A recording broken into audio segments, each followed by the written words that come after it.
Hi, welcome back to Agent Insider. I'm your host, Andy Jewell. Thanks for taking some time to join me today. Today, I wanted to chat with you guys a little bit about liability insurance and umbrella insurance. So umbrella insurance is not a insurance to have anything to do with your umbrellas. I get a lot of snide remarks when I talk to people about umbrella insurance. I live in the Northwest, and so we do use a lot of umbrellas, but it really has nothing to do with that and nothing to do with your insurance when it comes to your umbrellas.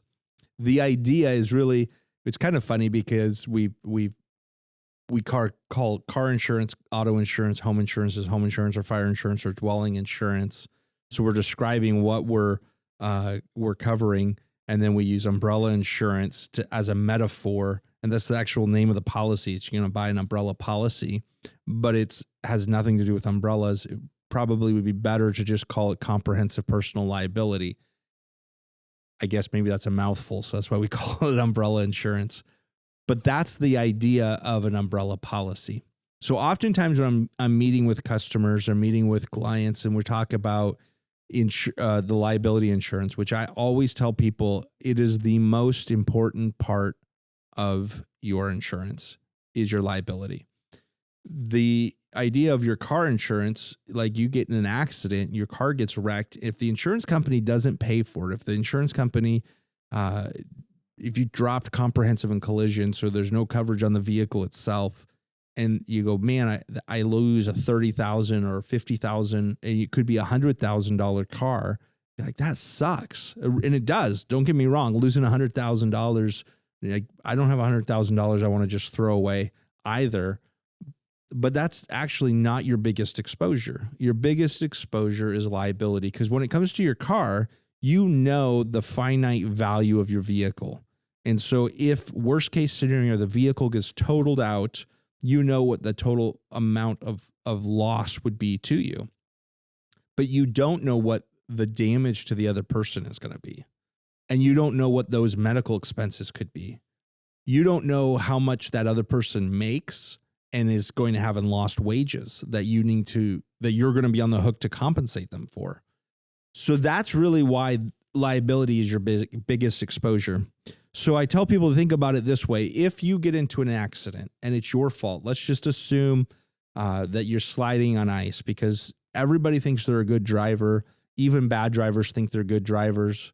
And so nobody thinks they're going to get in an accident. That's their fault. But if you slide on ice, black ice, it's your fault because that's just the way the law works. And you T-bone somebody, and it was a doctor on his way to work. He's a neurosurgeon, and he makes $250,000 a year. Your auto insurance has a maximum amount of coverage that they're going to pay out. So it's going to be like, depending on the state, there's a minimum, which would be in Washington, it's $25,000 of bodily injury coverage per person. Other states, I think California has like 15,000. So each state has its own minimum liability. And then there's going to be a maximum that the insurance companies are going to offer. Usually that's going to be 250,000 or 500,000. Some will go up to $1 million on the base policy. Whatever that maximum is, if you're wherever you're buying in it, if that coverage that you bought, so let's say a lot of people buy 100,000 per person, 300,000 per accident. And that coverage has been a standard coverage that I've seen used since I've been in insurance for 19 years, but it's really actually that's been a standard amount of coverage that people have bought since the 80s. My dad did insurance in the 80s, and that's what they were selling in the 80s. So you have that coverage, you think you're all right, but that doctor can't work for, let's say he goes back to work, but he's out of work for 2 or 3 years. And he has a bunch of medical bills that are, $1 million to $2 million of medical bills because he had surgery and he had recovery periods and he had all kinds of physical therapy. And so he has a very substantial amount of medical bills, plus he has lost wages. And your insurance company, in good faith, calls him up and says, hey, Dr. Smith, we're sorry that you got hurt. Our customer was at fault. We understand that because it's already been proven either in court or through a traffic investigation. And so we're going to offer you $100,000. the doctor's not going to take the $100,000 unless you had nothing, right? Now, he's going to call his lawyer, and this is typically what happens. The lawyers get involved. They're going to, through public disclosures and public records, they can find out so much about you. And then they look and say, what do you own? What do you have as assets? And then if your assets are significantly more than the amount of insurance that the insurance company is offering to pay out on your behalf, they're going to sue you because they're getting a percentage typically of whatever that lawsuit is. So the bigger the payout is to the lawyers, the more money they make. So if they want the maximum payout, the lawyer wants or the doctor who got injured wants what's due to him. And then your assets are now exposed. So that's the way they're going to look at it. So I always tell people, if you own nothing, then that's fine. You're not going to get sued. But if you own things or if you make good income yourself, your wages could be garnished. So what you want to think about is you want to add up all of your assets, right? So you want to add up your equity in your home, investments. You want to add up any properties you own and equity in other investment properties you have. And then you usually want to take about 2.5 times your annual income. Now, some of those might vary a little bit depending on what state you're in as to how much of your income they can garnish. But that's a pretty good, because usually what they can do is they can garnish 25% of your wages for 10 years. And that's going to be 2.5 times your income. So you want to add all that up. And if you go, hey, I got like $2 or $3 million worth of assets and my wage, my earnings, my income is part of my assets, then your base policy is not going to be enough and you want to look at an umbrella policy. The umbrella policy is going to cover over the liability of your auto insurance and your home insurance and typically any other things that you own. So if you own a boat, you would list that on the umbrella policy. So the liability for your umbrella would extend to your boat. It will extend to rental properties that you own. So you want to make sure that you have everything on that umbrella policy. So that way your biggest exposure, which is a lawsuit, is taken care of.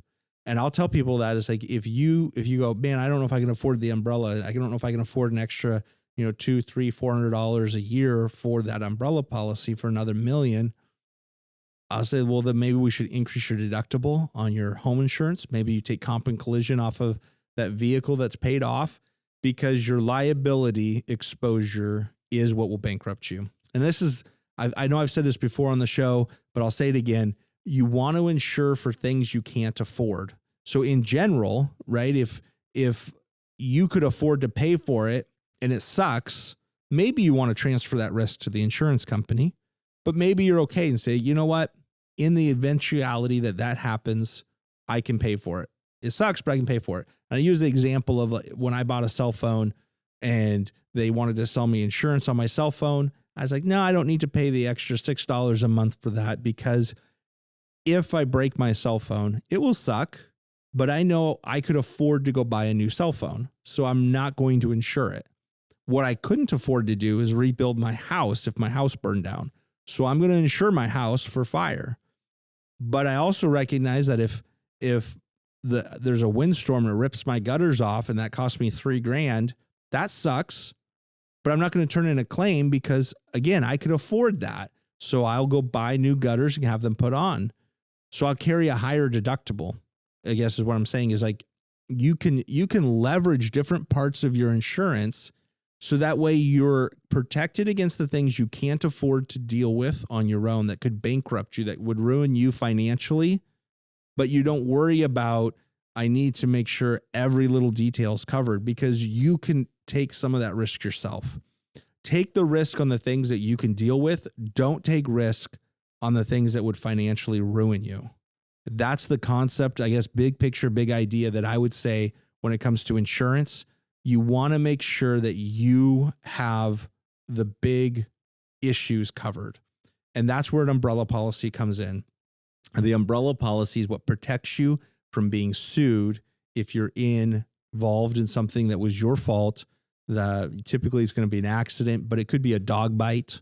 It could be something where you have somebody get hurt on your property, a slip and fall, and they could sue you because you didn't have proper handrails, you didn't properly salt your sidewalk or clear your sidewalk of snow or ice, or it was slippery because it was when it rained and you didn't have something set up there. There's lots of scenarios that we see often that come up that people never planned on. If nobody plans on getting sued, that's not what I start out my day like, well, what am I going to do today? Well, how can I set myself up for a lawsuit? Nobody's planning on it. Everybody's trying to avoid lawsuits, but they still happen, and they happen more often than you think. If you're not convinced, go to a phone book, which is ancient and nobody uses it. But if you flip through a phone book, most of those ads are going to be injury lawyers. If you're driving down the freeway, you go through, depending on the state again, some states have more laws and regulations around billboards, but you go through like Arizona and Nevada where they have a lot of billboards, and I swear 90% of those billboards are injury lawyer billboards. And my kids came home from college or going to college in Phoenix, and they came home and they're singing some of the little tunes or that the slogans that they see of some of those injury lawyers up there, because it's so, they know the guy's number because they see it so often. If the lawyers are spending hundreds of thousands of dollars from one law firm a year on advertising, it's not for no reason. It's not just because they want to be famous in their local community. It's because there's a lot of opportunity to sue people, and they're making a lot of money off of doing that. So you just want to make sure that you have the right protection, that if something happens, something goes wrong, something unexpected, that you don't have to worry about being sued. Let the insurance company worry about it. The other thing I did want to make mention of was we're thinking about and talking about umbrella policies, liability limits, and things like that. I had a customer ask me, they said, hey, are there differences on claims adjusters? And I said, yes, there are. And I see this on the backside with insurance companies. If there's an umbrella policy, they're going to look, the insurance adjusters, first thing they look at when there's a major claim, they're going to say, how much is our potential for total loss? How much could we lose? And then they elevate it based on that amount. So if you don't have an umbrella, they go, okay, the max amount we're going to lose on this is $250,000. It goes to adjuster class B, right, or C. And then if they go, okay, you have an umbrella policy, we need to move that up to a higher level of an adjuster, or depending on the size of your umbrella, it will go straight to a legal team to be reviewed, because they don't want to screw something up and pay out more money than they have to. And they know they have that more of that money that's available to be paid out. So they want to make sure that it's handled well, and it's handled quickly, and it's handled in a compliant way that doesn't open up to technicalities, creating a bigger lawsuit. So it does matter just from that perspective as well, that if you have more coverage, you're getting the A team, if you will, when it comes to claim scenario where it could be a potential big claim. They definitely get their best team on it as quickly as possible, because the insurance company is incentivized to make sure it doesn't go crazy as well. Anyways, so long-winded explanation on umbrella policies. I hope that's helpful. I think it's really important and something that people don't think about very often. They're becoming more common, but I would still say probably half or 3/4 of the people that I talk to don't have umbrellas. They don't understand an umbrella policy, and they don't realize what kind of exposure they have and how they're exposing themselves to potentially a major lawsuit that could have been avoided by spending a few $100 more on an umbrella policy. And typically, like I said, if the dollar amounts was like, I don't know if I want to spend that. A lot of times, if you sit with your agent, they can work with you to lower other areas of cost. Like I said, deductibles, coverages that might be more of a convenience coverage than a necessity coverage, and then leverage those dollars for the umbrella policy instead. So that way you're not exposed. So if you have assets, I would definitely, if you own something, if you're in a higher income position in your work, definitely take some time, figure out what your assets are. If you haven't done this before, I would take your pencil, paper, sit down, write out your assets, all of your equity and your properties and what you own, investments, and then evaluate, do I really have enough coverage? Because you don't want to get stuck where you're getting your wages garnished because you were cheaping out on your insurance. My sister worked with a guy who retired, and he'd worked 2 jobs his entire career, and everyone just thought he was a workaholic or greedy. And when he retired and he was able to quit both jobs, he's like, no, I can retire now because when I was younger, I didn't carry very much insurance, and I got into a serious accident. I was sued, and my wages have been garnished my entire life. So his entire working career, he was paying out 25% of his wages to pay off the settlement. And so he worked 2 jobs, not because he was greedy, but because that's what it took for him to be able to have enough income after his wages were garnished to provide for his own family. So it's definitely one of those things. It's nothing that's planned on. Nobody thinks it's going to happen to them, but it happens to people every day. So be aware of it, be smart about it. Make sure that you protect yourself against the things you can't afford to take care of on your own.